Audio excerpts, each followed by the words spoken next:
बसले सहज म्हणतात आताच काही खरं नाही। पूर्वीचाच जमाना चांगला होता, पूर्वीचीच लोक चांगली होती, पूर्वीचाच समाज चांगला होता, पूर्वी एकमेकाचा आदराचा प्रेमाचा धाक होता, मान मर्यादा होती, श्रद्धा होती।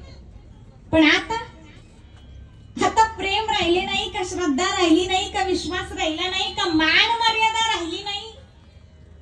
अहो पूर्वीची सून डोक्यावरून पदर खाली पडू देत नव्हती, पदर पदर बचत गट नाही। तुम्ही नका घेऊ आता पटापटा, मी आताच सांगतच राहील। हे पदर बिदर सगळं पूर्वी होतं, आता नाही। आताचा जमाना बदलला, आता फॅशनचा जमाना आला। याचा अर्थ फॅशन करू नये या मताची मी मुळीच नाही। बदलत्या जमान्यानुसार माणसं